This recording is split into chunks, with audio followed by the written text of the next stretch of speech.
स्त्री का जन्म हुआ, जो कन्या का जन्म हुआ, जो एक सुंदर स्त्री जो जन्म है, भगवान विश्राम जो कर रहे हैं, सो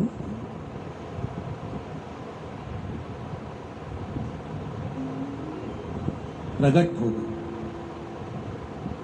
एकादशी का जन्म मार्गशीर्ष मास कृष्ण पक्ष एकादशी उत्पन्ना उत्पत्ति एकादशी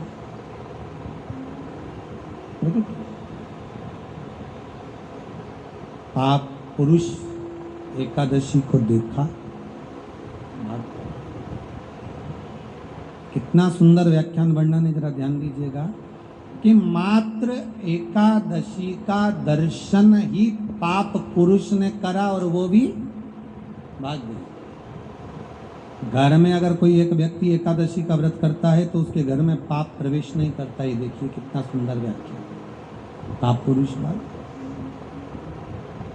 मुरदैत्य सामने खड़ा था, जैसे सुंदर स्त्री को देखा मुरदैत्य ने हाथ आगे बढ़ाया, इतने में एकादशी माता ने तुरंत जो हाथ का धक्का दिया कि मुरदैत्य ने जैसे देवताओं को नीचे पटका था, वैसे ही मुरदैत्य भी भूमि पर गिर पड़ा। बहुत ध्यान देना, अगर आप किसी को नीचे गिरा रहे हो तो अपनी भी तैयारी पूरी कर कर रखना कि तुम भी कहीं ना कहीं नीचे गिरोगे, आज नहीं तो कल।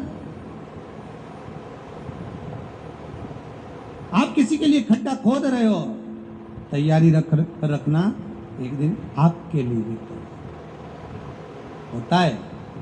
घर में एक बूढ़े पिताजी रहते थे, तो पत्नी ने कहा तुम्हारे पिताजी बहुत खांसते हैं, बच्चों को पढ़ने में तकलीफ होती है, एक काम करो इनको माली के कमरे में ठहरा दो, चौकीदार में।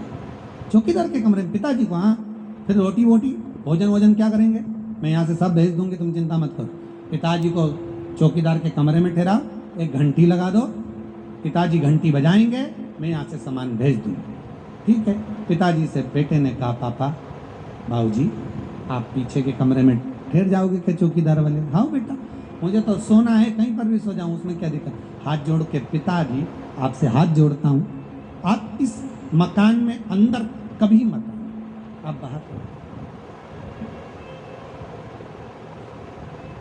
ठीक है बेटा, अगर आप बोल रहे हो तो मुझे कोई दिक्कत नहीं। ठीक, एक घंटी लगा देता हूं, बजा देना, पानी ले आएगी बहू, भोजन ले आएगी, नाश्ता ले आएगी, चाय ले आएगी। ठीक,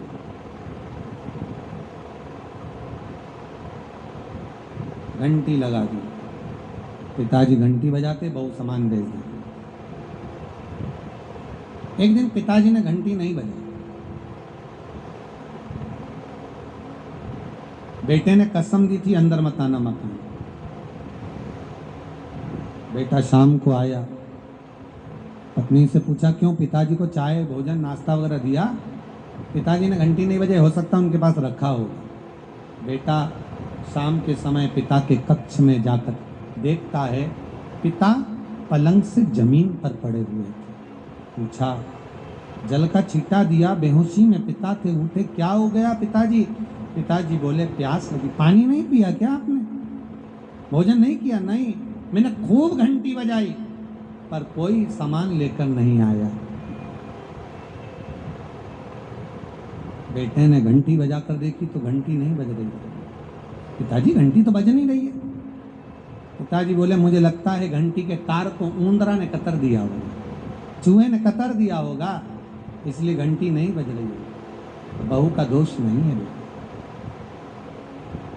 बेटा बाप को पानी पिलाता इतने में